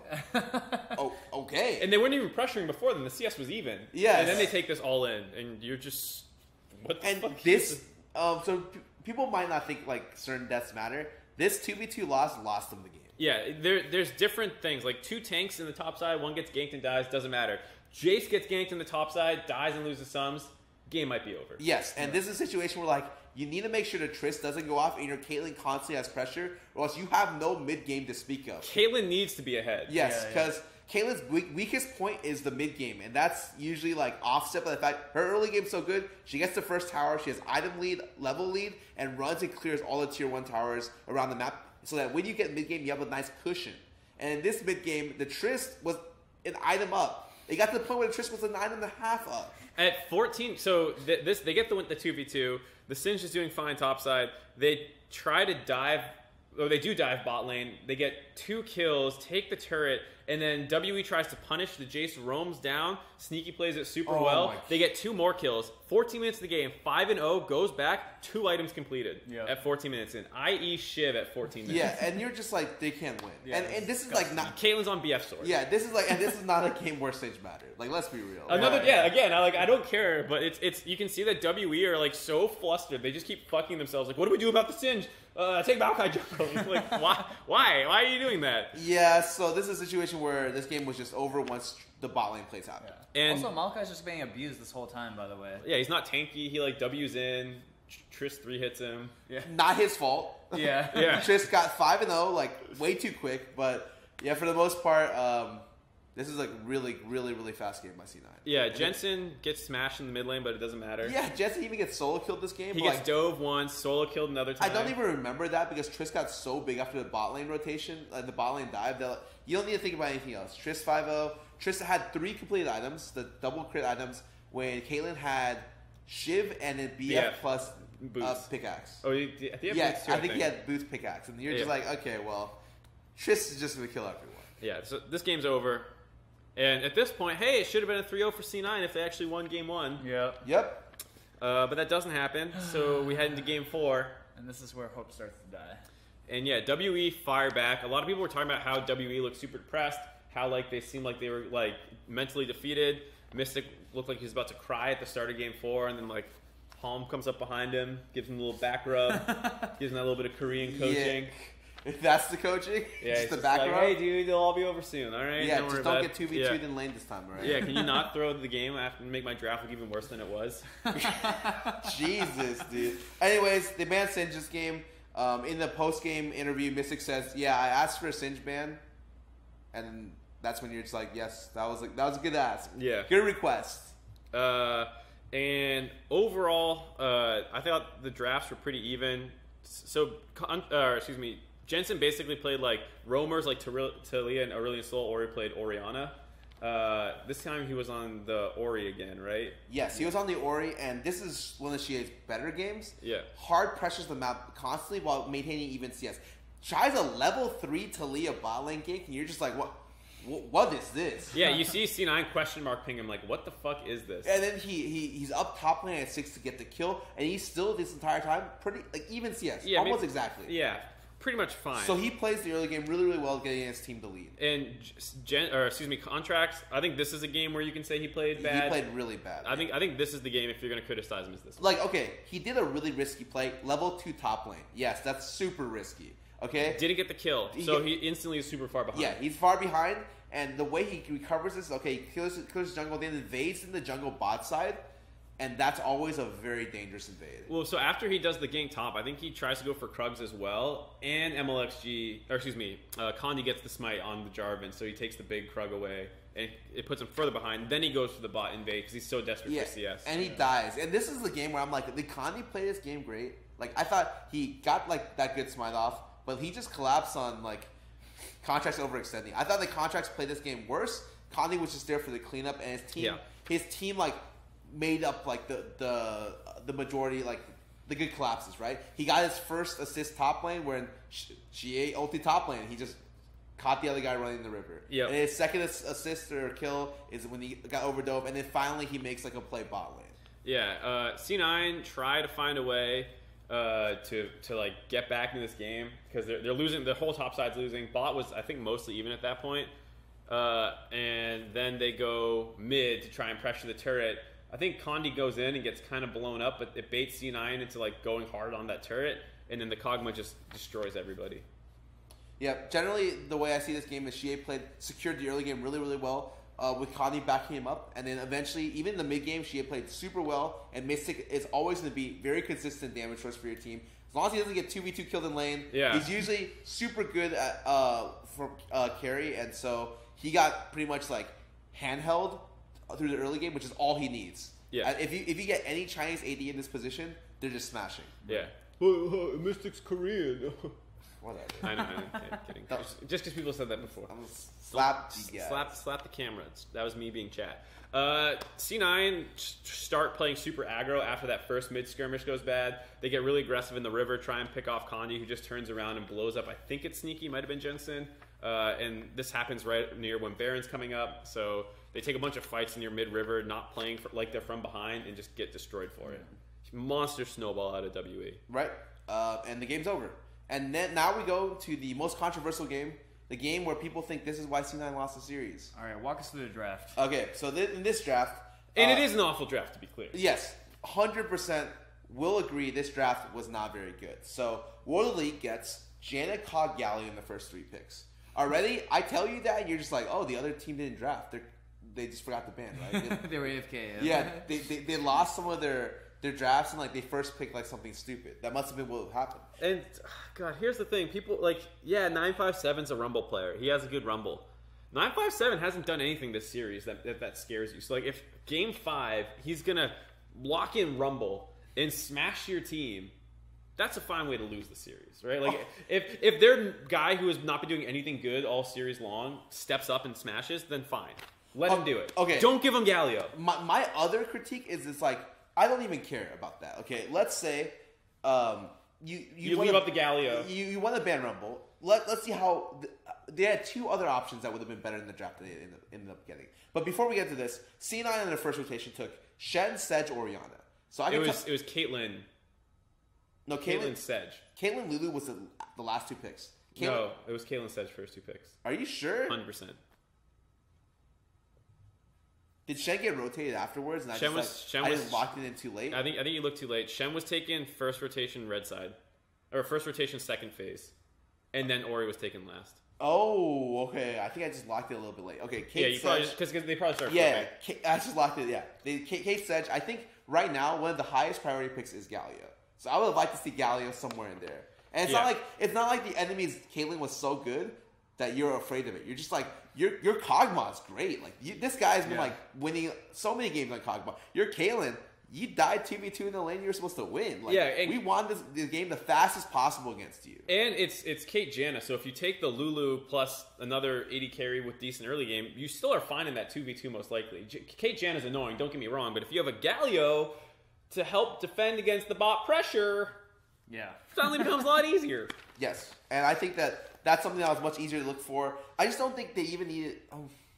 Jensen played Galio once at the play-in stage, so he can play it. Maybe he played it once there kind of as a joke, but he's playing Taliyah. He's playing Aurelion Sol. I bet he can play Galio if he can play those two roamers. Yeah, I mean, he doesn't... Galio is not a mechanically difficult champion. If anything, the thing that Jensen has over the other Galios is he will keep up CS. Whereas we say it's acceptable for Galio players to be down CS, Jensen would keep CS even and then also pressure them back. And like you were saying, Impact plays Galio. So your red side, save your mid pick for your last pick, and then flex it to top side.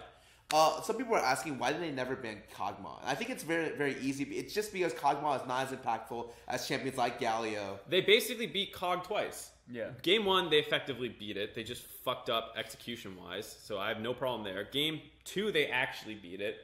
Game 3, it was the Janna, or the Caitlyn, and they beat that. And then Game 4, Kog'Maw came back, and Kog'Maw did super, super well, but the problem was their mid, top, and jungle all fell behind. Right. I would say that fourth game was less of a Kog'Maw game than like a Taliyah game. Yeah. And so, exactly. Yes, Mystic is great Kog'Maw player. Don't get me wrong. He's breaking towers so early, I think he's Caitlyn. But... You can't ban the Kog'Maw. Like, if they run that comp with Janna, anything Galio, you can't... Like, C9's comp is not that they can't kill Kog'Maw, it's that they can't kill the 80 carry. Any 80 carry slots in there. Right. Any hyperscaling 80 carry. But I think that the adaptation for C9 should have been, who cares about the AD? If you're going to commit to who cares about AD, just pick up the Galio. So the AD doesn't matter. Whatever happens, your bot lane is going to dive their bot lane at level 6. Yeah. Pretty much. Especially if you have Shen Galio, they're not going to exist at level 6. Right, and I mean, you can even... Who knows what your comp ends up being because so many variations spring off of it. But the problem is, you pick Lulu Kate to smash their bot lane, but you're playing it into a Galio now. When are you going to dive that shit? Galio has push priority on Orianna all game long. Jensen's stuck under his turret. Yep. Let's talk a little bit about the game. Generally, C9 throws everything bot lane. And 957, that's his name, right? I keep 957 plays Gnar, plays really, really well, gets tower after tower, huge top lane pressure. So what happens is Contracts doesn't gank bottom in the first 3 levels, and Condi does to alleviate some pressure. And so the Caitlyn Lulu isn't really pressuring bot lane at all. And then because they fell behind a little bit due to some of those ganks, C9 don't get their Ardent Sensor when WE does. So it comes back, Kog'Maw Janna with Ardent Sensor versus Lulu Kate, no Ardent Sensor. You get smashed. It's not a battle anymore. They win. It's over. And then WE get too aggressive trying to punish bottom with this item spike advantage, and C9 get a 3-for-0 in the bot lane. Which is really, really good. Which is great, but Shen has to TP down to do it. They lose the second top tower. Yeah, Gnar just going to town. And eventually it gets to the point where you start to wonder what the difference between having Janna and having Morgana is. The best way to describe the difference is what happens mid lane when C9's camping Baron, left side bush, Contracts hits a great ult, solo onto the Kog'Maw. Snipes out the Kog'Maw. Right in front of his team. Ori ult hits as well. Straight into the wombo from the Ori. Kog'Maw gets shielded and does not lose more than 20%. Galio ult, Janna shield, Janna ult. Kog'Maw probably popped heal, I don't know. Yeah, literally the Kog'Maw health didn't move. You were just he goes down to half, goes back up to full. And then you start to realize, the Sedge, and now the Sedge is useless. They just get rolled over and the game's over. They have no way to kill Kog'Maw. You have no backline damage other than an Ori ult. And that's not enough, obviously, versus team comp. And there's one fight in the bot lane where they go in the Janna and they insta-kill the Janna. That's actually how you have to win fights, is kill Janna, not Kog'Maw. Yes. But that's really fucked up because then Kog'Maw's free hitting. Yes. So like if they're not touching and your Ori ult hits both, you probably never win like a team fight straight out. And yeah, it's a bad draft. They got outdrafted. Yeah. I don't think Kog was the problem. Kog's a strong champion, but you could say that maybe there was a situation where if every single COD game they played, they just like smashed you because COD went out of control, 6-0 every game. They just got smashed in lane.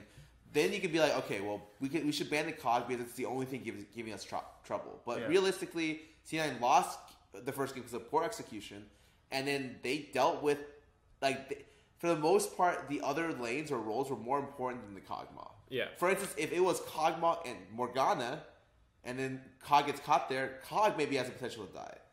You know? Black Shield comes in late, so, doesn't matter. So even you would say that the supports have almost equal priority as the AD right there. Yeah, generally speaking, supports are more important in the laning phase than AD carry is. Like, support counterpick wins more heavily than AD carry counterpick does, generally speaking. Right.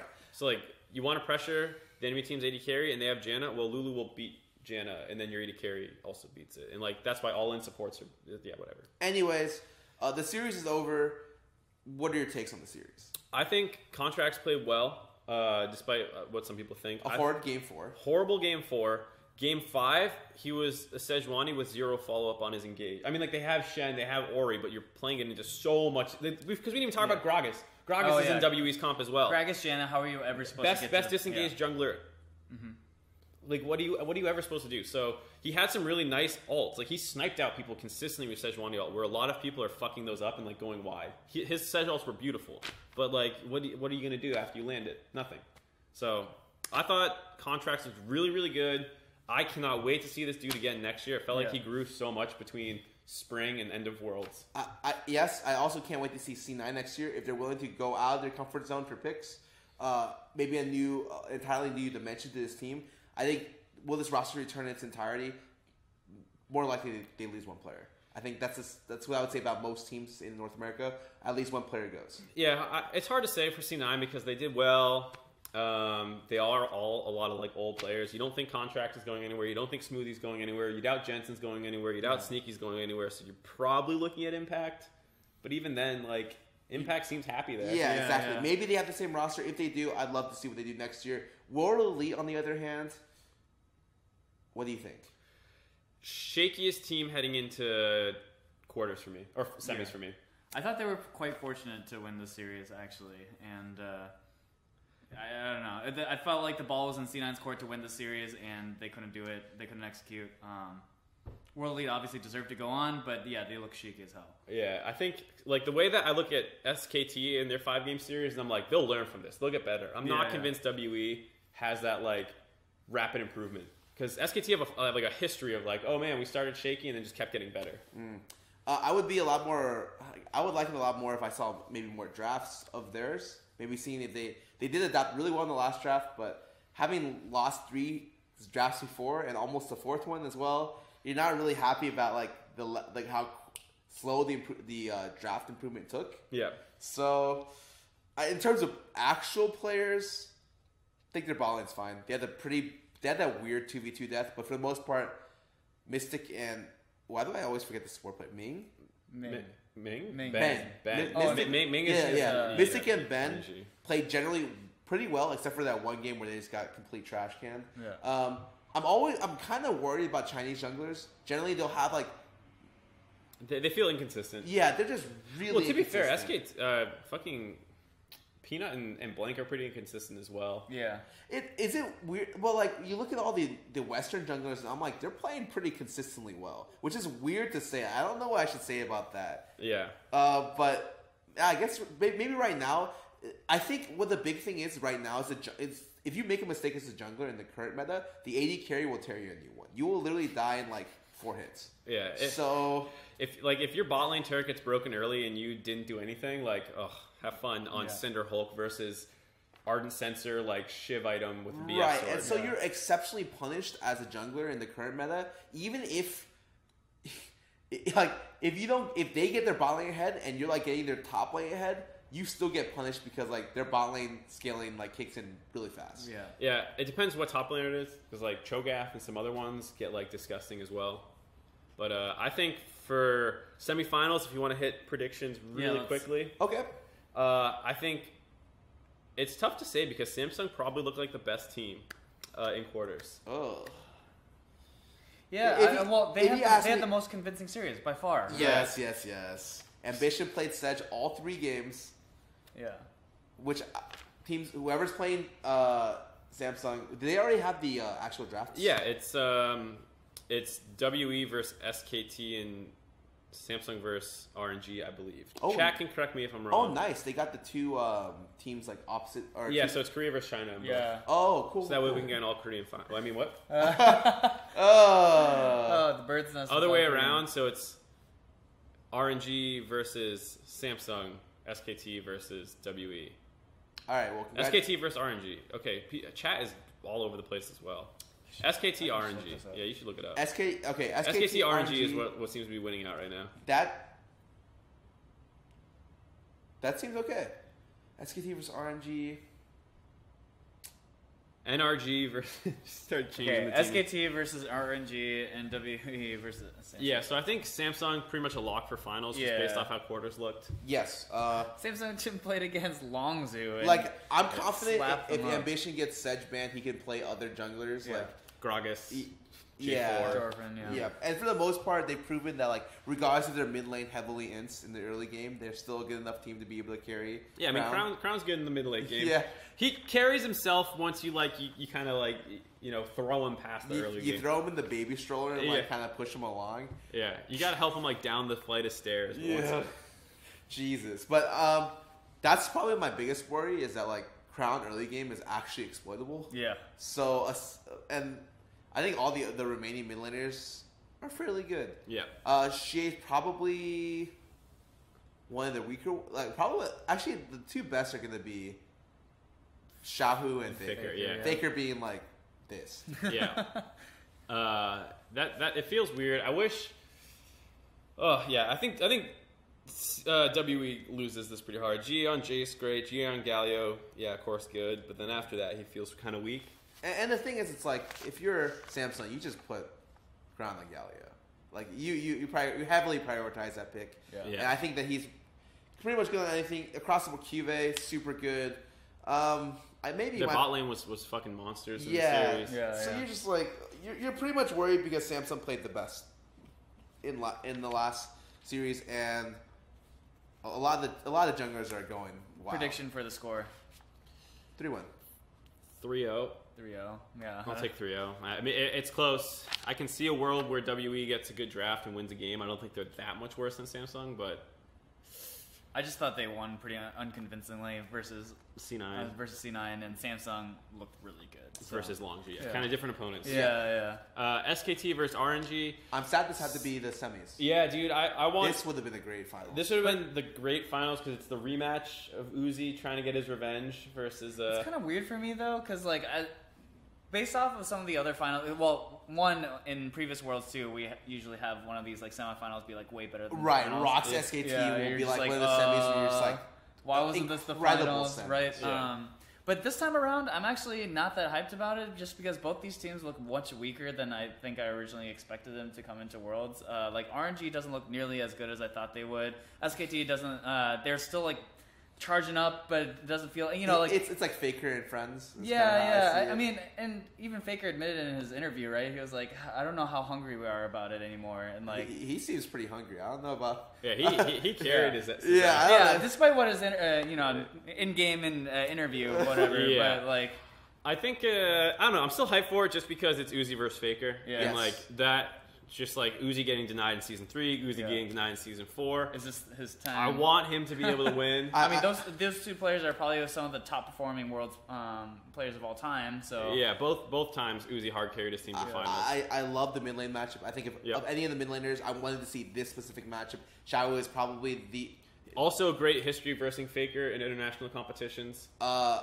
Wait. Why would you?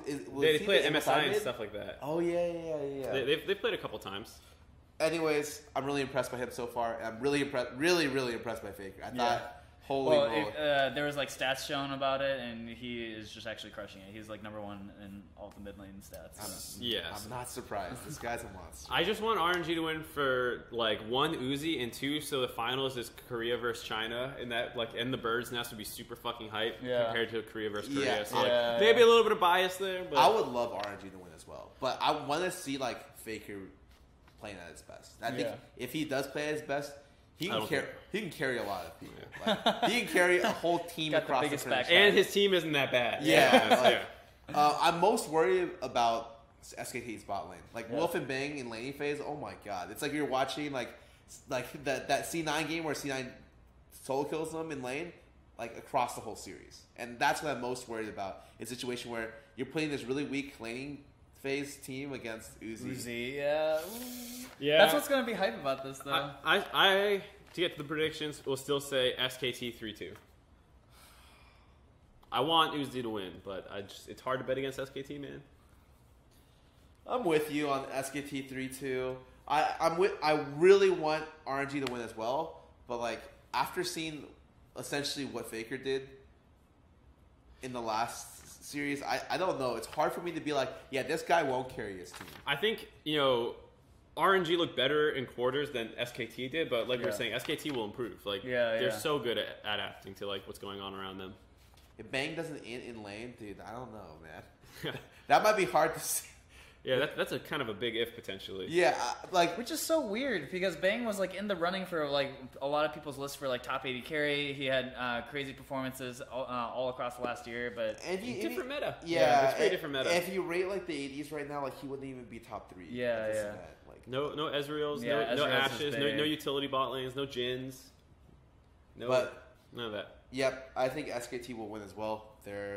They've got Faker, and that's my reason. I'm actually serious. I think I'm worried about a lot of SKT's components, more so than RNG. Yeah. But it doesn't matter to me as much because they have like probably one of the most consistent players of all time. Yeah. I will say though, if Faker even has a mediocre, if he has an average series, which for him is still like he's probably the best player on his team. The best player on the team, maybe the best player in the game. Their team is for a rough spot. He needs that Rise game. Yeah, he had versus Misfits, but he needs that like every game. That game was so disgusting. He was just like literally saving everyone on the map. You're about to get int. Let me save you. Yeah. Oh, let me like do all this stuff for you. But it is Uzi's meta, so if there's any chance that Uzi ever wins a world championships, this is like the best chance so far. It is a bot lane focused meta, but like season 4 was kind of bot lane focused. Like he played Twitch with Ori Lulu on his team every game. I think season 4 was mid had more control as well. Yeah. They had more carry potential. They had more impact, I would say generally. And this game, it really does feel like bot lane has the largest impact, especially with a lot of team comps. Damn it! Did I say Hui again? God, fucking. You said Hui. But okay. I didn't hear. Anyways, SKT 3-2. What about you, Josh? I'm gonna say even 3-1. I think it could go 3-2 or 3-1 in SKT's favor. I just think that like RNG in their series, they didn't look that like clean, to be honest. They got caught a lot of games got extended off of their own mistakes, and I think SKT is the type of team you make a mistake against them and they'll just crush you for it. So I could see this being 3-1. All right. Those are our predictions. We'll see how they fare this weekend. No longer are the games starting on Wednesday or Thursday night. I get those days back. They're on our Friday and Saturday nights. Do they start midnight for us? No, they start at 1 a.m. I think 1 a.m. again. God, fuck, damn. Okay. Anyways, this should be a really good semifinals. Usually, you're a little bit maybe not the second. The second series might be a slaughter, but you will want to watch SKT. Yeah, SKT versus RNG definitely the series. That will be a fantastic series. Hopefully. All right. Anyways, thank you guys for watching Greatest League Talk Show. This has been a treat for us, as always. I just love getting together with Scarra. Yes, and another thing that he loves, Acer Predator. You know why? Because they are our main sponsor right over there. I'm pointing to the... There. Main sponsor of not only our show, but also the League of Legends World Championships. Got the Lappy Toppy right here. You can see the Predator logo. They are very nice to sponsor us. We also have links that I appreciate if you guys can click that should start showing up in the description of the VODs, which will be going up tomorrow. Yes. So we fixed out our editor situation for these VODs, thank God. So if you missed the show, you want to watch it again because you love us so much, these VODs will be available at youtube.com/greatestleagueTS. They'll be available within tomorrow, 48 hours. Usually it's by tomorrow. Yeah. He's been getting the turnaround really, really good. Yeah, he's been killing it. Big props to him. Anyways, thank you guys for watching. We will see you next week.